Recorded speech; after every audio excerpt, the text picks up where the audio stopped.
situation.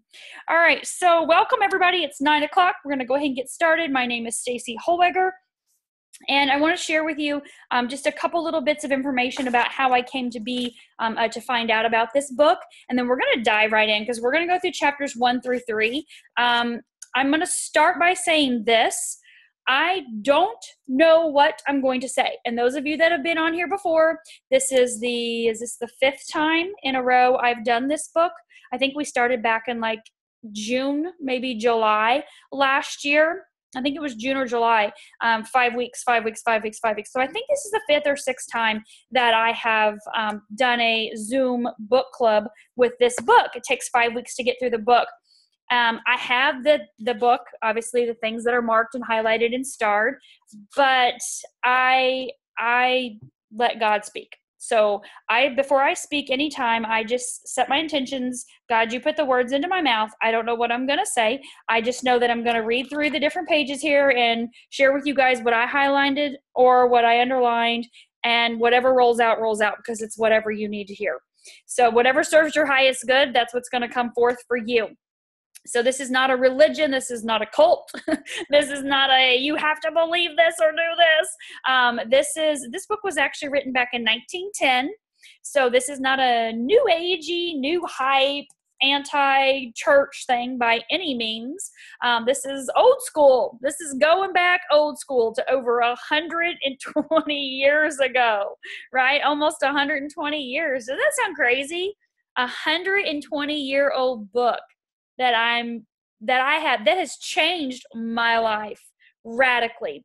I only found out about this book 14 years ago, and you'll hear me reference this many times. I share stories, different things to relate to what's the content in the book. They're always different. I don't know, like I said, I don't know what's going to come out of my mouth, and obviously my life is one big story, right? That's constantly evolving, so I have new experiences and new things to share. But I also have old stories that relate and they pop in too. When I first got into network marketing, which was 14 years ago, and I think most of you know this, I used to be a school teacher. I taught school for 10 years, middle school, and I taught 7th and 8th grade reading and language arts, writing, English, that kind of stuff. Loved it, but loved my own children more. So got involved with my first network marketing company was Arbonne. And at the time, that company was just, they were 25 years old, but they were booming. They were taking off in my area. And so my sister-in-laws introduced me to it. And they were like, look, we're going to be home with our kids. You can be home with your kids too. And I thought, gosh, I'm going to either watch them do this, become successful, and be home with their kids, or otherwise I'm going to just dive right in and do it too. And I had no idea what direct sales were, network marketing, or any of that. But I'm super grateful for Arbonne because the 2 years that I worked that business, and I know it doesn't sound very long, but I worked that business for 2 years. 1 year in, I was able to quit teaching after that first year. So the second year I was able to be home with my kids before Taylor went into the hospital. And then we spent the next year in the hospital with her. And it wasn't until about a year and a half later that I found out about It Works. So when I got into Arbonne in 2005, it was like buy all the product, use everything. Of course, get rid of the stuff that was toxic and harmful in your house. Absolutely, like sign me up for that. But it was read this book, read this book, read this book. Now read this book. Now go to this leadership training. Now go to this self-talk training. Now go to this event. Now go to this conference. And it was all about personal growth and development. And being a school teacher, I was, we had continuing ed. So I would go different places and get different types of trainings. I remember very vividly, Britt and I, before we had kids, flying down to Fort Lauderdale, Miami, and doing a 4-day reading, writing workshop, and then heading down to Key West and having a good time down there, and that was my personal growth and development. And then I came back and I taught all of that information to the teachers in the school. And so usually about once a quarter, I would go to some kind of training, and then I would come back and I would teach the other teachers what I had learned so they could implement it in their classroom. But in network marketing and direct sales, and maybe even your own profession that you're in, you may or may not have any kind of continuing education, or you may or may not have any kind of personal growth and development. And that means you're reading or listening to things that are helping you as a person grow and develop. So it's helping you to change and improve your mindset not that you have a bad mindset by any means, but life is about change, right? The weather changes daily. We change our clothes, things change. Things don't stay the same, right? And so change is constant. And so we're supposed to be always changing and evolving into that best version of ourselves. And so getting into Arbonne, they're like, read The Wellness Revolution. That was the first book I ever read in the industry of health and wellness. And it was a game changer. I highly recommend you read it. It was incredible. The Wellness Revolution, Paul Zane Pilzer. But then they also said, read this book, The Science of Getting Rich. Read this book over and over and over again until you get rich. Don't ever read anything else but this book. So I'm like, okay, cool. I can do that, right? I don't know what I'm doing. I'm a school teacher, right? I don't know anything about personal growth and development or I wanted to be rich, but let's be honest, I was making $28,000 a year with a master's degree 10 years in. So it wasn't happening. I wasn't on the rich train as a school teacher. And obviously, you don't go to school to be a school teacher to get rich. You go to school to be a school teacher to teach, to help kids, right? To impact lives, which I love doing. I knew I was born to be a teacher by all accord, but I also knew I wanted to live a life with freedom, and I wanted to live a life where I could travel and experience the world, and being a school teacher just didn't fit that mold that I was looking to go into next. So I want to share with you, let me grab it here. When I got started, they didn't have the book, or at least we didn't have Amazon on an app back then. So this was what I printed off. You can see it's got, God knows what spilled all over it. This is The Science of Getting Rich that I took with me everywhere that first school year, that year that I was teaching, that I learned about network marketing. And you can see I used a pink highlighter back then. And I wrote in it, and I circled, and I wrote in it, and I underlined, and I highlighted, and I wrote in it like crazy, right? So I was very interactive in this book because I've read this many, many, many, many times over the course of that year.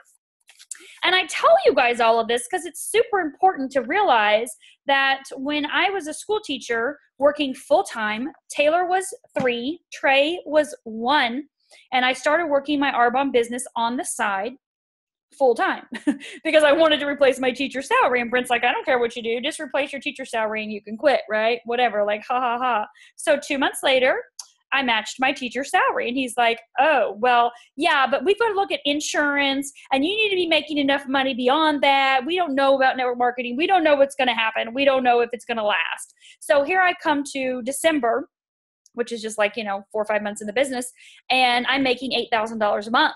And he's like, I don't think this is going to last. You got to keep teaching. I'm like, oh my God, I don't know if I can keep doing 2 full-time jobs with a 1 and a 3-year-old that I'm not even seeing at all, let alone you or anybody else. But all right, we're going to go for the second semester. And by the time I quit teaching in May, you guys, I was making $15,000 a month at my part-time, which was full-time because I worked it full-time. We didn't have social media back then. We didn't even have text. We did email and like phone call stuff and all paper and pen. And I had to be in front of everybody, right? Belly to belly. There was none of this Zoom. There was no webinars. There was no Skype back then. You didn't do any of that. And so I remember having people come to my classroom on my planning period, and we would sit in the kids' desks and talk about the products, and I would get them signed up, right? So I was devouring this book nonstop. By the time I quit teaching, I was making $15,000 a month. Brent looked at me and he's like, yeah, you're never going to teach again. We need you to go full-time, quit teaching. You're done. And my first year in network marketing, I made $250,000 and never have made less since. I read this book all the time. I listen to it on audio all the time. Now, of course, I've read hundreds, probably thousands, let's be honest, of books since then over the last 14 years because I just devour the information and I apply it. So the information that we're going to go through for the next 5 weeks, I want you to devour it. But I really want you to apply it, because if you don't apply the principles, if you don't apply the science into your life, you're not going to see the results. You can't just read a book and be like, okay, I read the book, I'm going to be rich, or okay, I read the book and now I'm enlightened, or okay, I read the book and now I'm going to lose weight. It's like if you read a book about keto, for example, that's great. Read Dr. Colbert's book, The Keto Zone Diet. If you don't apply what the book says, do you think you're going to lose any weight? If you want to lower your cholesterol or you want to get off your diabetes medication and you read the book, but you don't do what it says, do you think you're going to get off your medication? Or do you think you're going to lose weight or control, your cholesterol? No. So this is the same thing with this. You're going to read it. We're going to read it together. We're going to discuss it. Yeah, but thought without action is just a wish. You've got to apply it. You've got to take the steps. And that may mean you read chapters 1 through 3 25 times. I know every single time I go through this again, it's like, oh my God, a whole nother level clicks in, a whole nother level of depth and understanding and application. And then I watch it unfold in my life throughout the day. Right? Throughout the week until we meet again next week for the next one, right? So with that being said, like I said, if you guys have any questions, I'm looking over here real quick. Okay, cool. So if you have any questions, feel free to pop them in the chat, but I'm going to go ahead and get started. And I always like to start by just reading the first sentence of the first chapter, and then I'll go through with what I underlined and circled. And if there's other parts that you underlined and circled and starred and highlighted, that's totally fine too. There's no right or wrong things to underline and circle, but I'll tell you this, and then I got to get started. I just have to tell you this. This book here, after I read chapters 1 through 3, I went through and I compared what I circled and underlined here last summer to what I circled and underlined here 14 years ago. It's identical. I was like, are you joking? I seriously, 14 years later, still found the same key points, which make complete sense that I would, right? But then obviously there's new levels of depth and understanding to things, but I still found those same key points to be so key in the book and what it means. So again, no right or wrong. Whatever may be said in praise of poverty, the fact remains that it is not possible to live a really complete or successful life unless one is rich. No one can rise to his greatest possible height in talent or soul development unless he has plenty of money. For to unfold the soul and to develop talent, he must have many things to use, and he cannot have these things unless he has the money to buy them with. Pam Souter is one of the owners of It Works Global, and I was with her yesterday. We got together for our mastermind session, some of us local leaders in the area. And she was saying, she has plenty of money. Money's not an issue. She's super grateful and blessed and has created an incredible amount of abundance over the last, almost 19 years. And It Works, and total of probably 25-ish years in network marketing. And she said that it's not about the money and acquiring things. It's actually about the experiences. And so when he says in here, no one can rise to his greatest possible height in talent or soul development. To unfold the soul, develop the talent, has many things to use. So she's using her money to experience life on a different level, on a level that people only dream of sometimes, right? So it's the experiences and it's the choices and the opportunities that money gives you.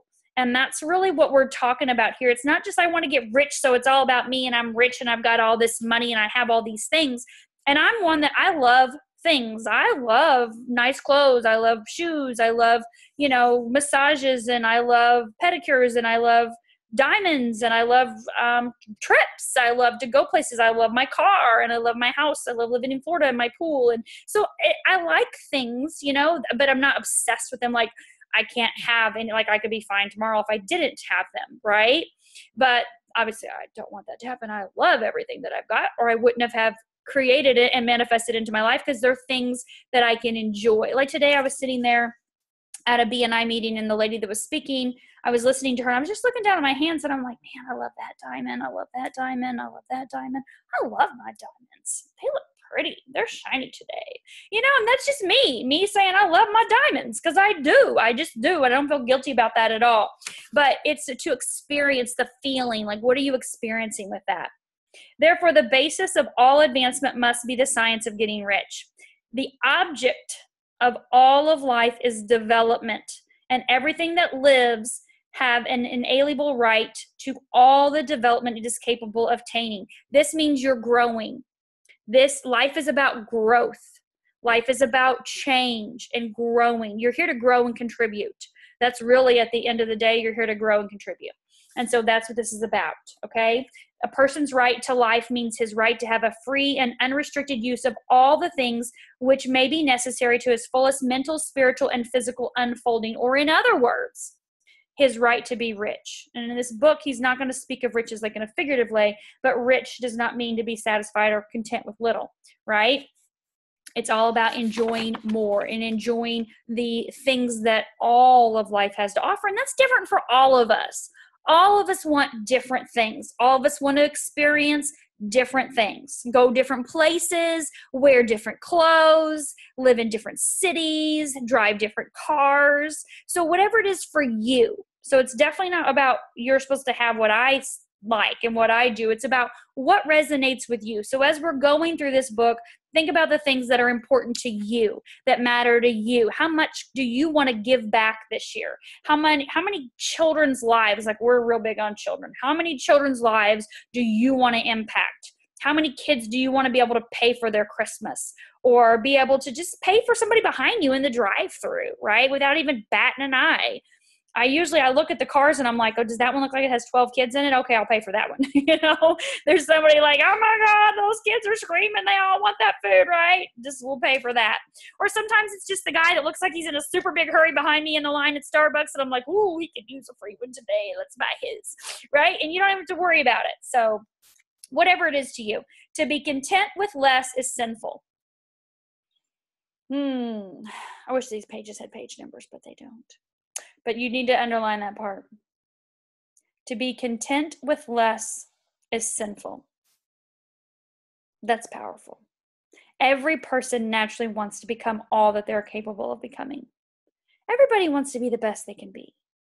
Maybe they're not living it right now. Maybe they don't know how. Maybe they don't know. They're not happy in a relationship. They're not happy with their health. They're not happy with their finances. But everybody does naturally want to become all they're capable of becoming. Success in life is becoming what you want to be.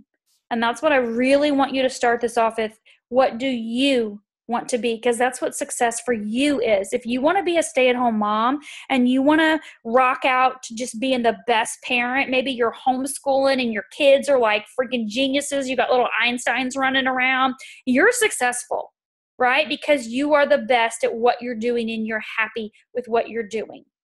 Okay? It doesn't mean you want to live in poverty. I'll never forget when I was back in Indiana and Taylor was in kinder music. This was before she went in the hospital. And I was in Arbonne. So I was able to take her in the middle of the day and wait for her in the lobby, her little 3-year-old class. She'd go in, and then me and the moms would go in the last 15 minutes. And I remember those moms talking about what they were fixing their children for lunch. And they were eating soup and bread. And I'm like, soup and bread? They had like 6, 8, 10, 12 kids. Obviously, they wanted that many on some level, but they were eating soup, and they were making soup last all week long. And I remember thinking, gosh, there's no way. I mean, I'd have to look at some other way to create something to provide some other kind of food for my kids, and that's where they were and what they were doing. And maybe they were happy with that. I don't know. They seem to complain about it a lot. So I tend to think they weren't really happy about having to make soup and bread last all week long for 12 children. So it's all about you and what you want to become. If you want to be a stay-at-home mom, if you want to be a work-from-home dad, there's a lot of dads that are home. You see them jogging those kids in the jogger strollers while mom's out pounding the pavement doing whatever she's doing. And they're jogging the kids in the morning, So it's whatever. If you're mom, dad, it doesn't matter. Whatever it is for you. There's nothing wrong in wanting to get rich, though. There has been such a stigmatism in our society that if you're rich, you're evil. If you're rich, you steal from other people, or you've done things wrong, or you've pushed other people off to the side to get to the top. But I'm not saying that doesn't happen. All right. I'm not saying there aren't people out there that are not nice, or people that have taken from other people, or the people that have, stomped on other people to get where they are. I'm not saying that. But, and we're going to get into this in later in the book about the competitive versus creative. There's nothing wrong with you wanting to be rich. If you decide this is what I want, and I don't care what other people think, because they're not paying my bills, right? Are they paying your bills? Like, does someone show up and say, hey, I really don't think you need to be rich because, then you'll be all stuck up and snobby and you'll have a nice car and you'll probably move out of this neighborhood. But I'm going to go ahead and pay your bills for you because it's the right thing to do. Nobody's going to do that, right? So the desire is praiseworthy for you to get rich. The person who does not desire to live more abundantly is abnormal. And so the person who does not desire to have money enough to buy all he wants is abnormal. So on the top of the next page where it says there are 3 motives from which we live. We live for the body, we live for the mind, and we live for the soul. None of these is better than or holier than the other, and are alike desirable, all of them. No one of the 3, body, mind, or soul, can live fully if either the others is cut short of full life and expression. So he's going to talk more about this, the body, the mind, and the soul, that all are fed, okay? You're feeding your mind right now, right? And you're also feeding your soul because you're awakening to these truths, or you're stepping into these truths, or you're owning these truths, right? Desire is possibility-seeking expression or function-seeking performance. So I did this whole paragraph back here at the bottom of the page where it starts, a person cannot live fully in body without good food, comfortable clothing, and warm shelter, and without freedom from excessive toil. Remember, some of the words from 1910 are different. We don't say toil today. If any of you guys are listening, I don't know. Would you use the word toil today? I personally would not use toil. Toilet. We have a toilet, but we don't talk about toil. Just seeing if you guys are listening. Okay. Well, Lisa is. She's like, no, never. No, Holly. Rest and recreation are also necessary for the physical life, right? One cannot live fully in mind without books and time to study them, without opportunity for travel and observation, or without intellectual companionship, which is what we have here, right? We have intellectual companionship. You guys we're all in this together, right? Yes, note to self, rest and recreation. Self-care, super important. To live fully in mind, a person must have an intellectual recreation, must surround himself with all the objects of art and beauty he is capable of using and appreciation. To live fully in soul, a person must have love. And listen. Like, out of the 5 times I've done this, this has been one of the most times I've gotten the most private messages about this next paragraph I'm getting ready to share with you. So I really want you to get this part right here. Okay? So, to live fully in soul, a person must love, and love is denied fullest expression by poverty. Think about this. Love is denied fullest expression by poverty. A person's highest happiness is found in the bestowal of benefits on those he loves. Love finds its most natural and spontaneous expression in giving. How do you feel when you give to somebody?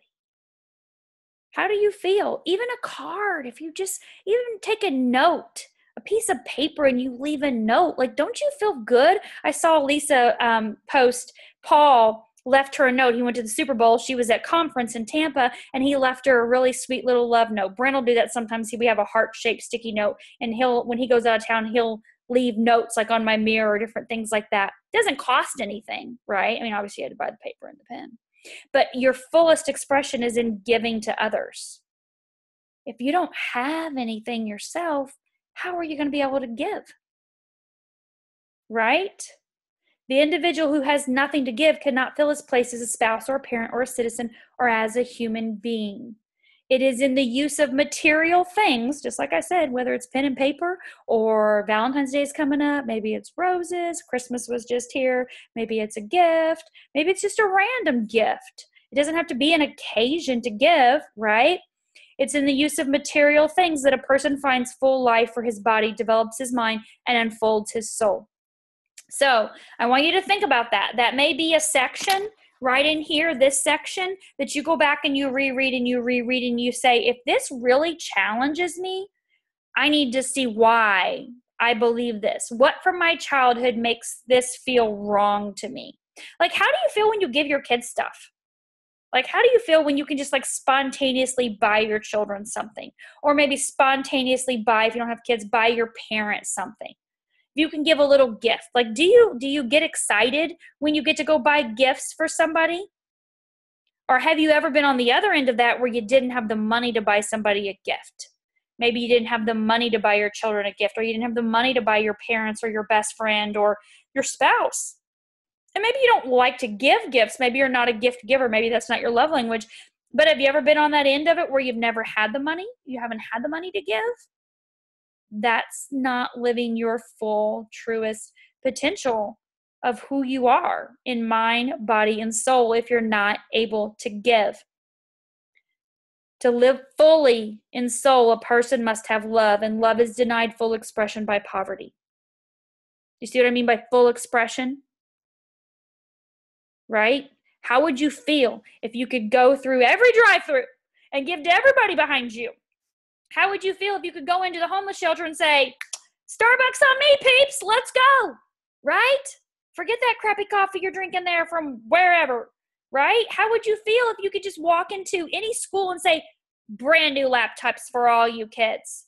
Or walk into any school and say, y'all need some new clothes. Let's go shopping, kids.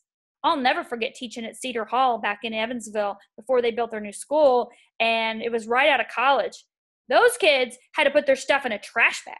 They couldn't even put it in the lockers because they were so infested with roaches and lice. And they'd sit down at their desk and you'd watch the bugs jump out of their body, out of their hair onto the desk. Like that was disgusting. I like come home stripped down outside in the garage, right? That is like, I mean, just crazy what some people live in, right? The poverty that some people live in. That was right in the projects. That's not living in your fullest expression of love, okay? The bottom of this page, it says, if you neglect this study, you're a derelict. We don't use that word anymore either, do we? Those derelicts, they sure do toil around a lot. We're going to put all these words in a sentence by the end of this, right? What's a derelict today? Sometimes we think it's country people, right? People that wear camouflage or plaid. I don't know. Remember those? What was the comedian? The funny country comedian. Do you guys remember him when we were kids? Some of y'all. I mean, I'm only 24, so some of y'all, right? You remember what was it? Jeff Foxworthy. That'd be a word he would use. Britt used to watch him, right?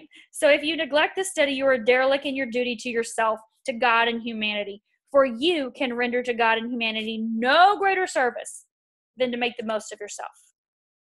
To make the most of yourself. That's what this book's about. Being the most of yourself in mind, body, and soul.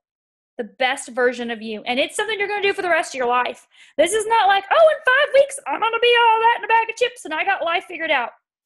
Otherwise, I wouldn't still be here, 14 years later, reading this book, even more passionate about it than I was 14 years ago. Because 14 years ago, I read it. I read it over and over and over and over again. I applied it day in and day out, right? All that in a bag of kale chips. Yes, Lisa, kale chips. And I don't remember sharing it with other people. I mean, maybe I did talk about it. I don't know. I have about 6 different copies of the book sitting right here on my ottoman. And I have audios of it as well, too. And I have it on my Audible. So I've listened to it over and over and over again. But I don't remember teaching it. I don't remember talking about this one. I read it to Trey. Trey and I read it, not this past summer before, on the way we took him up to New York for a week while Taylor was in camp. And I remember saying, all right, bud, you're 12. It's time to read The Science of Getting Rich. Like, he's already read a ton of my other books. He started in 4th grade reading all my stuff. But I'm like, now you're 12. You need to read one of the most important books. And so that kind of brought it back in even more to like teaching it. But then it was last summer. It was like God just said, this is the book. Start reading it. Start teaching it from it. And I remember talking to Pam about it shortly after I started my first 5 weeks. And she was like, you need to teach this every single week for the rest of your life. Because she said the first company she was in, Excel, it was prepaid phone cards, telecommunications. She said she got into that company and her upline, They never talked about the business or the product or the service or whatever they were doing. Every single Monday they had a call, because back then you picked up the phone, you dialed in a number and you listened to people, right? Conference calling. And so remember that, Misty, when we used to do that with Arbonne? We'd have recorded conference calls. We were even big time. And we even did that with It Works too. But she would listen in every single Monday as they would go through a chapter. They did like a chapter a week. And she said these people were the most successful people in the entire company. They were just multi-millionaires. And all they did was teach this book every single week. And I'm like, well, if it worked for Pam Souter, it's going to work for me too. So I'm going to do that. Plus, I love it. I love teaching. All right. Any questions about chapter 1? Any questions about chapter 1 at all? Feel free to ask them. I'm going to move on to chapter 2. So chapter 2 is There's a Science of Getting Rich. So now we're going to get into like the nuts, the meats, and the bolts parts of it. The meats and the bolts. Does that even make sense? It doesn't really matter. So there's a science of getting rich, and it's an exact science like algebra or arithmetic. How many of you guys rocked out math in school? There are certain laws that govern the process of acquiring riches. And once these laws are learned and obeyed by anyone, that person will get rich with mathematical certainty. Now, I'm all about that. Numbers in my bank account, right? Deposit them, checks, cash, transfers, any of that works. We don't even use paper money hardly anymore, except for Lisa, who found $700 cash in her little coin purse the other day. Like, who finds $700 cash in her little coin? It was a coin purse like this big. I'm like, would you have like $700? I mean, I'm like, she's like, oh, I found some money. She's a massage therapist, not a pole dancer, massage therapist. And so people pay cash. Yeah, you were looking for your crystals and look, they manifested you $700. I'm like, girl, when you go shopping? So there's a science, a mathematical certainty to attracting abundance and amassing a fortune to your life, right? The ownership of money and property comes as a result of doing things a certain way. So throughout this whole book, he's going to talk about a certain way. All right. Oh, that looks like Rhodey, Jenna. That looks like my cat. Oh, she passed away last year, but that looks just like her. Little Rhodey, Taylor used to pet her. All right, so whether on purpose or accidentally, because sometimes people accidentally get rich, don't even know how it happened, right? Get rich, while those who do not do things in this certain way, no matter how hard they work or how able they are, remain poor. So it is natural laws that like causes always produce like effects. And therefore, any man or woman who learns to do things in a certain way will infallibly get rich, okay? That is true, and it's shown by the following facts. Like, make sure you underline and star these facts. Getting rich is not a matter of environment. If it were, all people in certain neighborhoods would be wealthy. Okay? Doesn't matter where you live. Oh, I live out in the country. There's not a Starbucks for 100 miles. Nope. Jen Keller, and It Works, lives out in the country. There's not a Starbucks for 100 miles. She has 8 children. 7 of which live at home still, and she homeschools, and she's in the top income earners, and It Works. I think it doesn't matter where you live, right? So it doesn't matter where you live either. It doesn't matter if you live in Florida or Indiana or California or New Mexico or Japan. It doesn't matter where you live. It's not your environment, okay? It's not about the state either, right? It's not that this state's going to get wealthy and that state's going to get wealthy. So everywhere we see rich and poor living side by side. Do you not? In Indiana, I live down the country. You'd be like, ooh, $500,000 house? Ooh, mobile home. Ooh, $200,000 house? Ooh, that trailer looks like it should be behind a truck. Okay, keep moving. Oh, there's a nice house. Oh, there's another one. We lived out in the country. It was all over the board, right? And obviously, if you live in a subdivision, you typically have the same, right, price range houses in that subdivision, or maybe even on a street. But it's not about what's side by side. It's not about where you live or who lives next to you that has anything to do with your income. Okay? Nothing at all.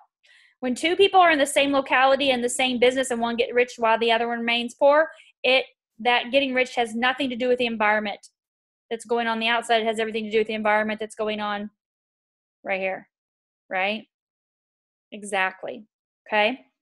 Some environments may be more favorable, obviously. I know there's somewhere in here that he talks about, you're not going to go sell, furs to people in Florida. You're not going to go sell, guns to people that live in an area where there's no wild animals to hunt or kill, like around here. I mean, we've got boar, but that's about it. You're not shooting alligators. So there's really not a lot of hunting in my area. You can't even shoot the boar with a gun. You have to use a bow. There was a video Brent tagged me in the other day of, like, we were talking about the pigs, the wild boars. There was it literally on Lakewood Ranch Boulevard, probably 25, 30 pigs, boar, little baby ones, medium-sized ones, big ones, running across 4 lanes of highway in the middle of the day. No one's pulling out a gun to shoot them. So you don't need to have a bunch of guns just to kill things here, right? But maybe if you lived up in Alaska, you better have a gun, because I'm thinking you're going to be shooting some, like, polar bear or something, right? Or whatever else is up there. Bear, any kind of bear. Things that are going to kill you. Okay. So the ability to do things in a certain way is not due solely to the possession of talent. Listen to this. Many people who have great talent remain poor, while others who have very little talent get rich. Now, I see this all the time. People are like, I'm not a salesperson. I don't know anything about selling. I don't want to sell. I'm not a school teacher. I don't know anything about teaching people, but yet they jump in and skyrocket. Prime example, Alana doesn't even have a high school diploma, let alone a college degree. Dropped out at age 16. Multiple 6-figure income earner. So it was not about her education, right? Was not about that. Okay? So it's about, not about, like, she didn't have this specific talent on how to sell. She worked, when she did work, she worked at as an office assistant in a chiropractor's office. So she was like running the, front desk, like a receptionist, so you don't have to have talent in your area. And we're going to talk about what you do have to have, but it's not the talent, because people that are, how many people do you know that are incredible singers, but yet they don't have a record deal? How many people do you know that are, like, freaking insane, like they could be Olympic swimmers, or they could be Olympic skiers, or they could be the most incredible salesperson in the whole wide world, yet they don't do it? Do you guys have one of those friends that, like, she recommends this and you buy everything she says? So, like, yesterday when we got together, Kay was talking about this makeup and this lip gloss and this foundation and this company she buys this peel thing from at nighttime. And so everybody, like, Debbie's taking notes. She's like, what is all this? Where do you buy this? And Kay's just like, I use this and I use this and I use this and I get my mascara from here and I get my lip gloss from here and I get this from here. And we're all like, okay, we'll just take all that because your makeup looks incredible. And it was all like $14. It wasn't like stupid expensive either. So, she's not like out there a professional makeup sales person. She's not a makeup artist or anything, but she was out there selling it to us, right? So think about that. You don't have to have a talent in it. You don't have to go to school for it, right? You get rich while others get poor, even if you don't have a degree or a specific talent in that area. Okay, so studying the people who have gotten rich, we find they're an average lot in all respects. I graduated high school with I think a 3.3. I don't know how. It was the lovely people that were collaborating with me, sitting around me. Team effort on all our schoolwork, because we sure didn't go to school for school. Not back then. It was all about social. Right? Went into my second year of college where I'm like, ooh, I'm paying for this. I might want to get my stuff together. I might want to pay attention to what I'm doing. What do I want to do? I think I want to be a school teacher. It was a school teacher or a hairdresser. I was like, yeah, I think I'll be a school teacher. That sounds good. I've always liked to teach kids. All right. So you'd have to it's just an average person, right? You don't have to be this super crazy, insane, educated person. Or maybe you are, which is totally fine. I'm looking at Misty. You're a flipping civil engineer. That's like genius. Math, like, I can't even imagine the science and math that you have in your head is just, it's always been mind-blowing to me.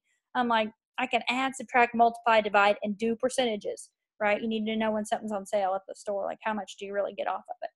That's always been my 5 main concerns when it comes to math. But we're super grateful for people like Misty that are like calculating bridges and making sure they're structurally sound for us to be able to drive on them safely, right?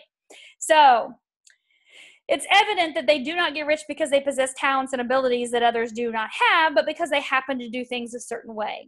Getting rich is not a result of saving or of thrift. How many people do you know that have put everything they have in the bank their entire life, and yet they're not rich, right? Because the bank doesn't pay you any money. The bank's not paying interest. It's paying like what, 0.0001%, right? It's bad. It's bad what they're paying. All right. So many this is a weird word. Penurious. Is that how you say that? Penurious people are poor. I don't even know what that means. I think I skipped over that word last time. I'm going to have to Google that. Thank God we have Google. Somebody please Google penurious. Yeah, I don't know. It doesn't matter. Free spenders are rich. Yeah, there we go. Brent's over here going, yeah, I don't know. Free spenders often get rich, right? Nor is getting rich due to the things which others fail to do. For two or more people in the same business often do not get exactly the same things. One gets rich while the other remains poor or becomes bankrupt. So look, down here and up here, super important that you understand. So getting rich is not due to doing things which others fail to do, because two people in the same business. How many people do you know that are in your office or in your industry or in your business that are making more money than you are, and you all are doing the same business? How many people do you know that are making less than you are and you're doing the same business? So from all these things, we must come to the conclusion that getting rich is a result of doing things a certain way. It's not your environment. It's not your talent. It's not the certain business that you're in. It's not your education, right? It's doing things a certain way, okay? So if getting rich is a result of doing things in a certain way, and if like causes always produce like effects, then any man or woman who can do things in that way can become rich. And the whole matter is brought within the domain of an exact science. That sounds good. An exact science. Yes. Talented people get rich. Blockheads get rich. Blockheads. Intellectually brilliant people get rich. Very stupid people get rich. How many people do you know that you're like, oh my God, how did this person get all this money? Please tell me someone's managing that for them, right? How many people have you seen when penurious? Is that extremely poor, poverty-stricken? Thank you so much, Amanda. Thank you, Amanda. How do you say it? Where's the little things, penurious? Is that right? Penurious? I don't know. Perfect. Okay. So how many of you guys know people that are not super smart that have amassed money, right? Like they've won the lottery, and the studies with that, people that win the lottery and they turn around and they're broker than they were before they won the lottery. Now, how can you win millions and millions of dollars and turn around and be broker, less broke, more broke, bankrupt, whatever you want to say, than you were before? You're not doing things a certain way. It's your mindset. Mindset. Penurious. Thank you so much. I love you guys. You're so helpful.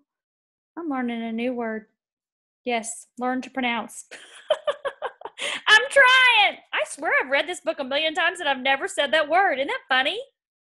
So weird. I must skip over that every time because I don't know how to say the word.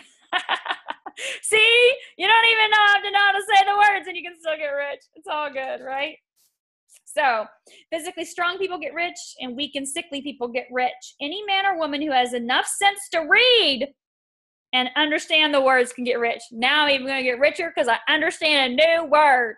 I read it and I understand it because I didn't know what it was and I asked for help.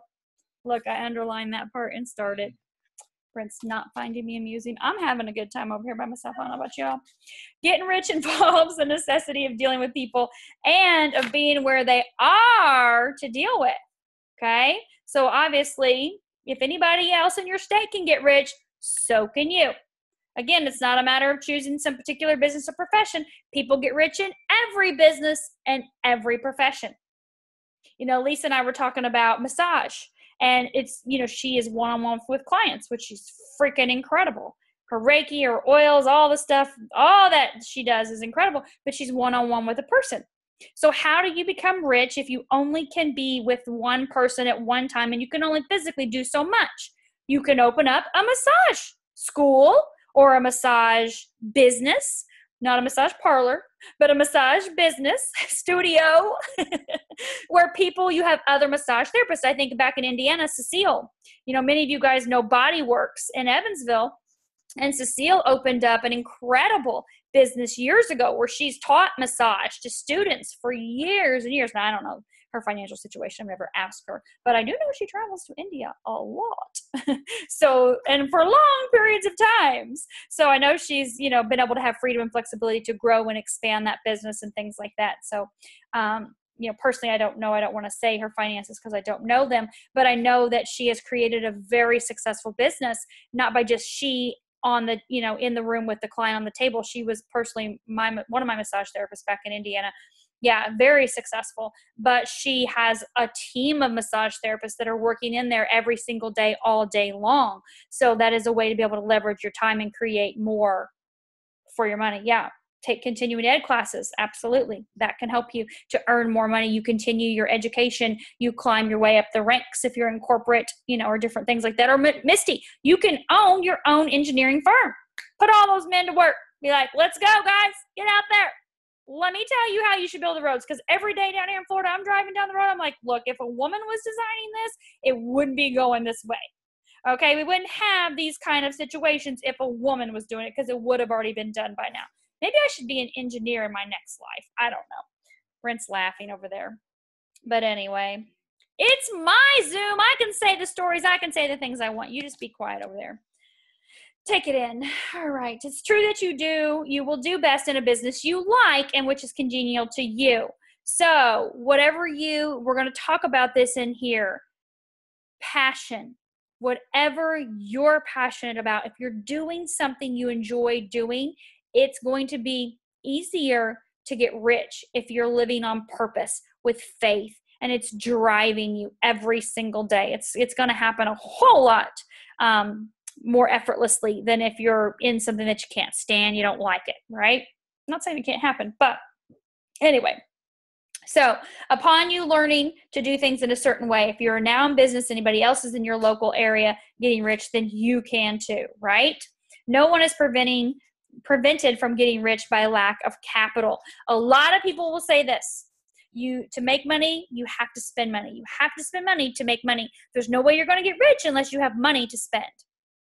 I know personally in the last 14 years in network marketing, I have watched hundreds, if not thousands, of people come into the business with no money.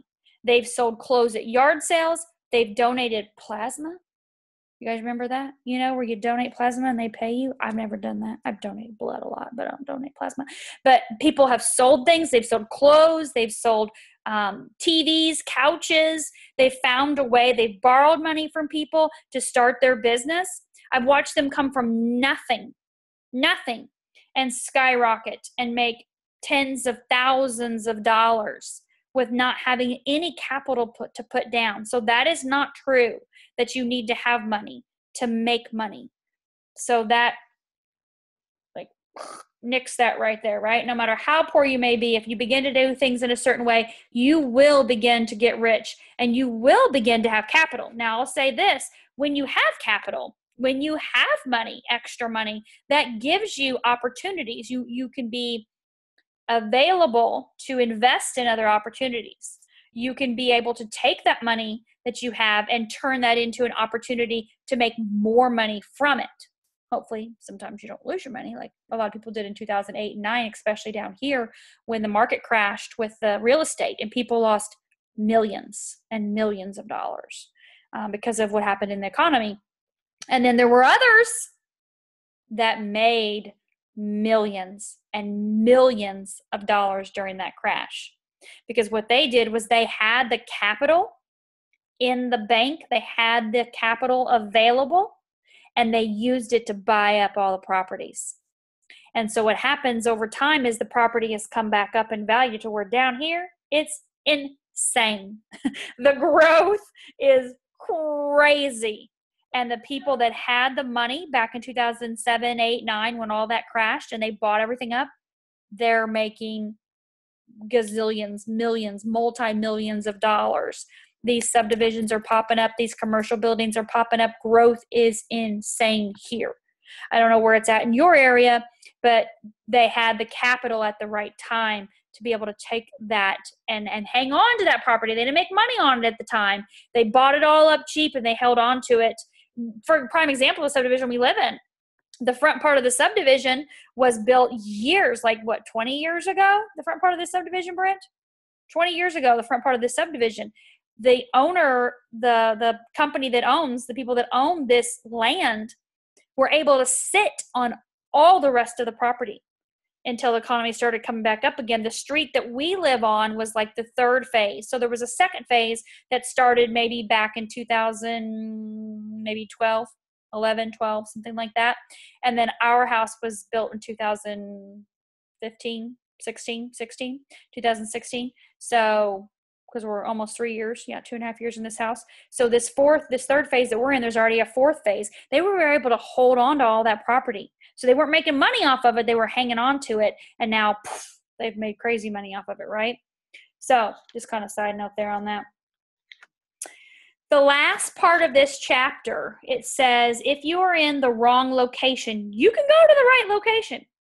And you can do so by beginning in your present business and in your present location to do things in a certain way that always causes success.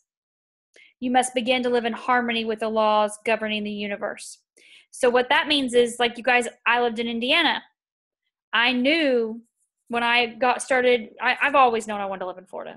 Since I was 13 years old, the first time I put my toes in the sand with my best friend at 13 years old, I knew I would live in Florida. I didn't know how, I didn't know when, but I knew I was coming to Florida because it just felt right to me.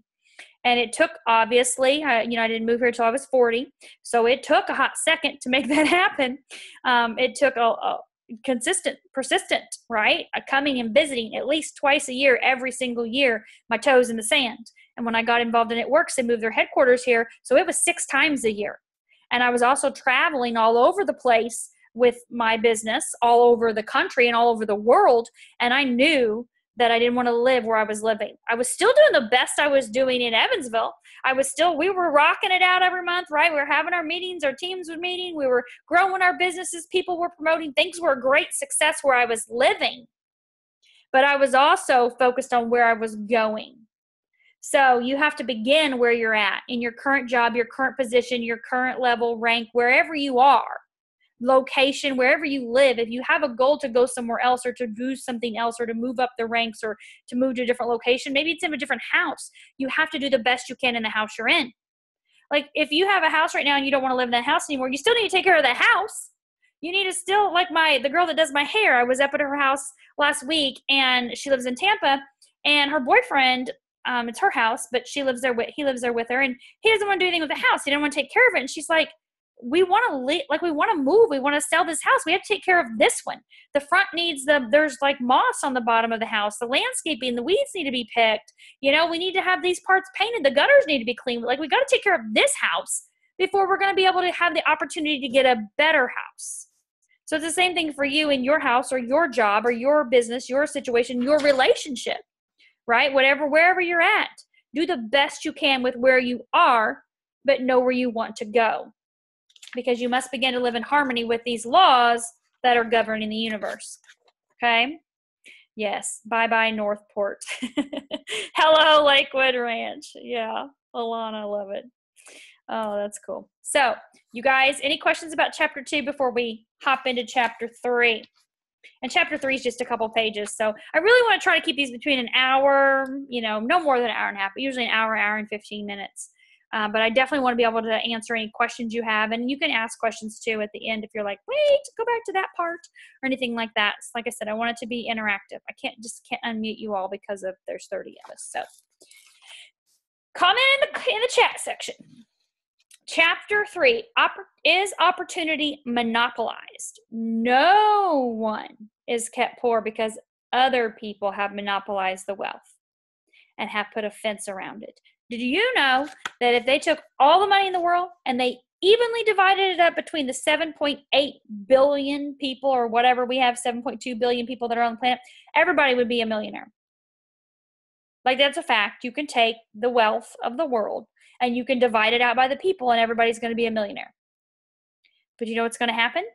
It's going to go right back to the people that have the right mindset, that do things in a certain way, that believe things, that have their mind in the right place. They're going to go, the money's going to go back to them, and the poor is going to be poor. It is a mindset. It's your mentality. No one is keeping money from you. I don't have money, and you don't. You don't have money, and I don't. We can both have money. All of us. There's enough money for every single one of us on here. Every single one of us that we know can be infinitely, abundantly rich. Everybody can. There's not a lack. There's some part in here where it talks about the government and politics. And I remember this is 1910, but it so applies to today. The government, the politics don't have anything to do, whether it's, what do you call that? Throughout your country, throughout your state, throughout your city.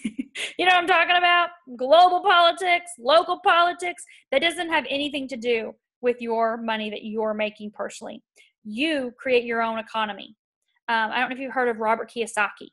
He wrote a book years ago. You may not want to hear this now, or some of you may, but I remember reading it in Arbonne. It was called Why We Want You to Be Rich. It was Donald Trump and Robert Kiyosaki back in like 2005, right? That I read that book, and it was each chapter, each one of them talked in a chapter. Robert Kiyosaki wrote like the world literally famous, crazy, insane book, Rich Dad, Poor Dad. And he had a rich dad and he had a poor dad. He had his dad that like created him, and then he had his dad, like his mentor dad, that was successful, that he learned from. So Rich Dad, Poor Dad, if you haven't read that, it's fabulous audio or book to listen to. But Why We Want You to Be Rich talks about, in that book, the rich getting richer and the poor getting poorer, because the rich are educating themselves, they're learning, they're growing, and they are doing things to continually create more wealth and to amass more wealth.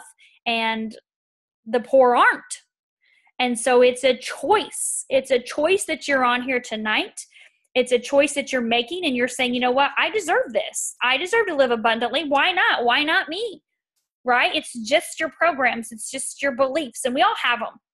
We all have beliefs. We all were raised differently by parents or not parents, or, you know, nobody was raised by wolves or anything, but we pretty much were all raised by people that were raised by people that were raised by people, and all these beliefs and programs were passed down.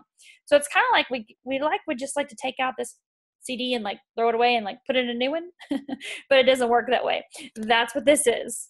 That's what the things you listen to, the audios that you program your mind with, you reprogram your mind. How many of you guys are under 35? If you're under, I'm 24, so it's all me too. If you're under 35, your brain has more plasticity than someone's brain that's over 35. And what I mean by that, if you know anything about neuroplasticity or your brain, the chemistry, the hardwiring of your brain, like things wire and fire, like why do I say these same things, or why do I respond this way, or why do I always have these same feelings or these same habits, or why do these things keep coming up, these same situations? Well, your brain's wired. It's like trees, branches, right? So if you're under 35, it's easier to change. Think about a kid. They're like, they tell you, oh, you know, if my grandma said if I don't wear my coat, I'm going to get sick. So I better put my coat on if I go outside, because I'm going to get sick because grandma told me that. And then you look at your kid and you're like, that's not true. That's so a lie. Grandma made that up. She's old. She don't know what she's talking about. Go outside, lay down naked and play in the snow. Come back in. I'll tell you you're not going to be sick. Okay, I'll do that. And poof, they believe you. Right? That's kind of like crazy, but it may or may not be something I've done to my own children. It is definitely something I've done to my own children. And totally proved correct. Your brain, yes, is a software. Absolutely. And so Missy's like, God, she is really being honest too. She really did that to her kids. Of course I did. Flat out, never bought them coats. They don't need coats. We're fine. Nobody gets sick, do they? No. You don't need a coat. So it's programming. It's what you were programmed to believe, but they're quick to change. They're quick to believe anybody, right? Because their brains are more plastic. They're more fluid. They're more open. Plastic, not like hard like plastic, but plasticity, being more palatable. Is that the right word? Those are big words. Yeah. Easy to change. There we go. That's easy. So after 35, you kind of get a little bit more set in your ways. How many of y'all are like, well, this is what I know to be true. This is what I believe. And this is what I've always learned. I learned this from my mom. My grandmother told me this, so it must be true. And you kind of stick with those things, right? And you're like, well, this is the way I've always done it. Or this is the way that I've always been taught. Or these are the things that my grandmother told me, my father told me. And I believe them. And then somebody says something and you're like, well, that doesn't make sense to me because that's not what I was taught. Okay, well, are we open to new ideas? Is it working? If it's working, great. If it's not working, or maybe there's something else out there, maybe you can kind of think about maybe changing some of your neural pathways, changing some of your thought processes to maybe lend you towards more of what you're wanting, right? Depending on your situation, obviously. So after 35, you're going to work a little bit harder at it. And I'm not telling you that because I made that up. You can read Dr. Joe Dispenza. He is like a neuroscientist, quantum physicist, brain genius. He's like an Einstein of today. And he has all the science. Yes. Neuroplasticity. Yes. Good explanation. Thank you very much. Thanks, Ginger. But he has all the science behind that if you want to read Breaking the Habit of Being Yourself. Like, we can go down this rabbit hole a long time, but we're going to move it along because I'm still on the first sentence. Change your mindset, people. Every one of us can be rich. Every one of us can be wealthy. Believe it. It can happen. There's an abundance of opportunity for the person who will go with the tide instead of trying to swim against it. One of my favorites is Abraham Hicks. I don't know if you've heard of Esther Hicks, Abraham. You can find it on YouTube. She's got 5 million gazillion audios. They're free. She always says, let go of the oars. Let go of the oars. Go with the flow. Go with the flow. Downstream. Go. Quit resisting. Be in the path of least resistance. Be in the receptive mode. And that's what this is talking about. There's an abundance of opportunity for the person that will go with the tide. Go with the flow. And I don't mean like go along life and not do anything. I mean stop trying to resist old ways of thinking and believing. Let go and say, show me, lead me, guide me. Show me, lead me, guide me. Put me in the right place with the right people, with the right time, with the right information. Make it so crazy that you're like, are you serious right now? I can't make this stuff up. This is God. So I'm going to have to go with this and I'm going to let go of the oars and I'm just going to go down this stream and I'm going to see where it takes me. Right?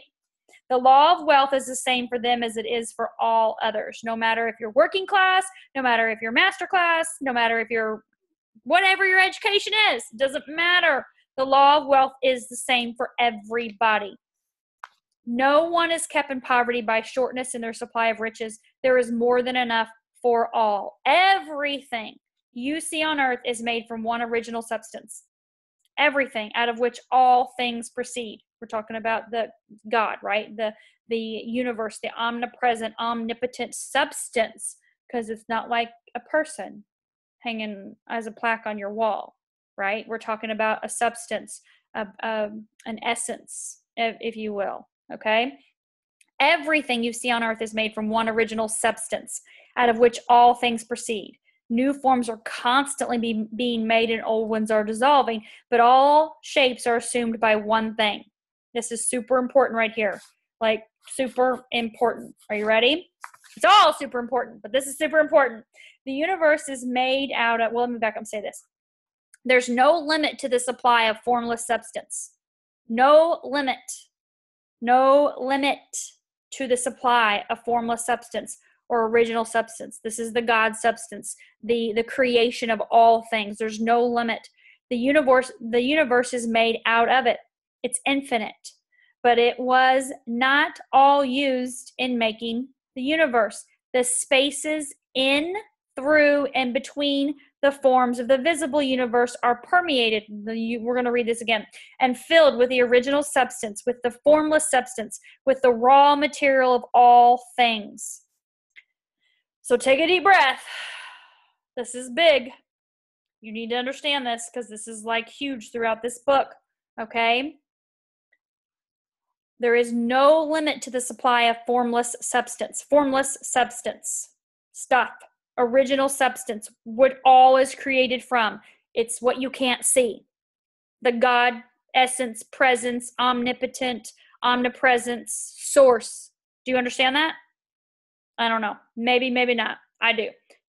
It's right here. Like I'm going like this and I'm waving around in the formless substance. I'm taking a bath in it right now. It's all around me. It's all here. Everything I want, right? All that, okay?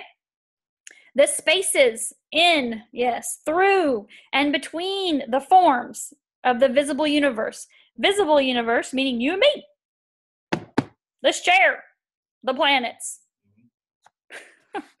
Brent, he's sleeping. I went like this. He goes, I love it. Programming that mind while he's sleeping. Such a great time to program the mind. I love it. He's like over there out. He played golf today. Poor thing. It was a fundraiser though, so it's all good.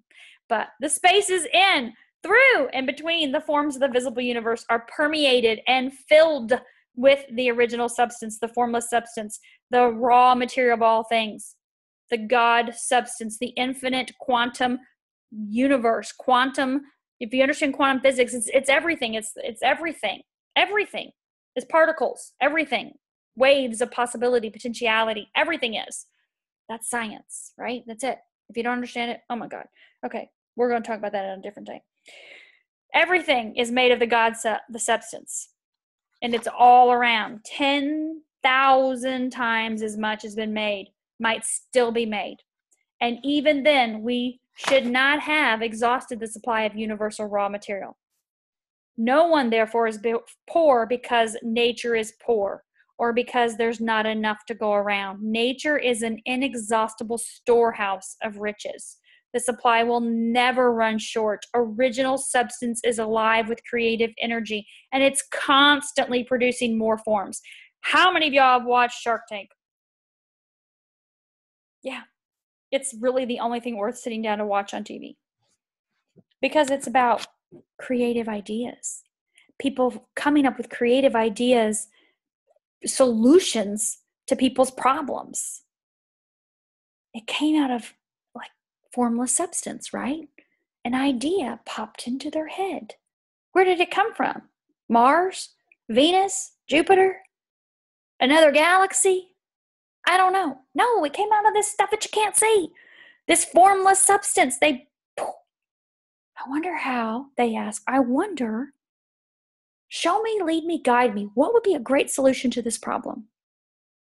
Poof, they got an idea. Divine inspiration, God, divine, whatever you want to call it, right? They got that idea and they created something.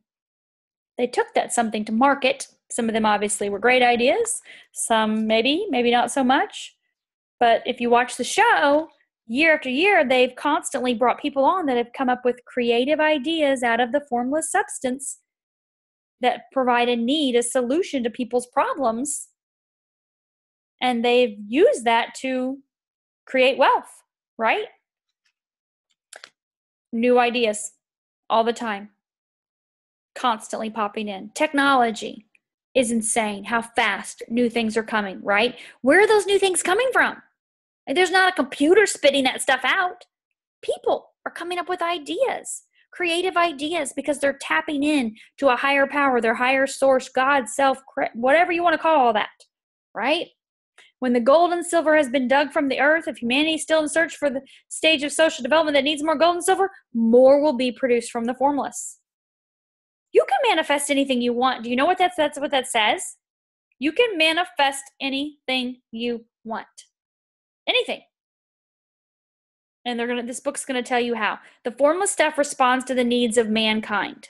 That's you, me. It will not let the world be without of any good thing. Now, we're not talking about manifesting bad stuff for people, right? Hurting people or anything like that. We're all good people, so that's what we're focused on.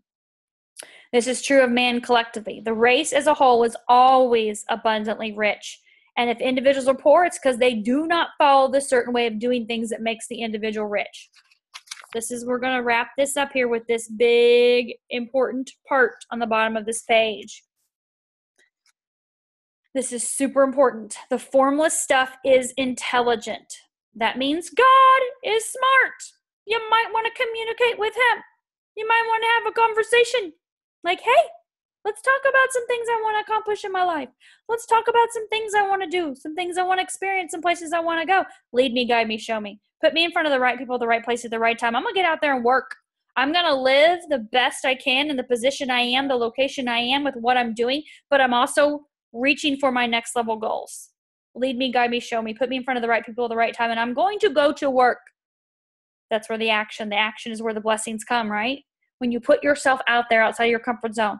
This is not sit down in your chair or get on your knees and pray 12 hours a day to try to make stuff happen. Like, have the conversation, write the stuff down, and go get busy. Okay? We'll talk about that in another chapter. So this formless stuff is intelligence. It's stuff which thinks. This is called quantum consciousness, quantum thinking, the quantum field. God, that's what it is, right? Who do you think created science? It's alive. It's always impelled toward more life. It's the natural and inherent impulse of life to seek to live more. It is the nature of intelligence to enlarge itself, and of consciousness to seek to extend its boundaries and to find fuller expression. This is huge, you guys. This is huge. There can be no lack unless God is to contradict himself and nullify his own works. You are not kept poor by lack in the supply of riches. It's a fact that he's going to demonstrate a little further on. Even the resources of a formless supply are at the command of the man or the woman who will act and think a certain way. Super crazy amazing. If you can grasp this concept here, that there is a formless substance, there is a God substance out there, quantum consciousness, quantum field, whatever you want, source, whatever you want to call, all of that is the same stuff. All of that.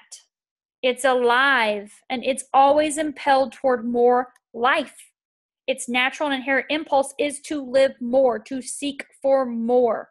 Plants grow, trees grow. We are supposed to be growing and working on more for our minds, right?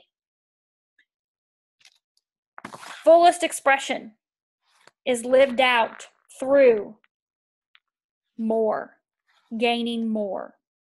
There can be no lack unless God himself is to contradict himself and nullify his own works. That's not happening, is it?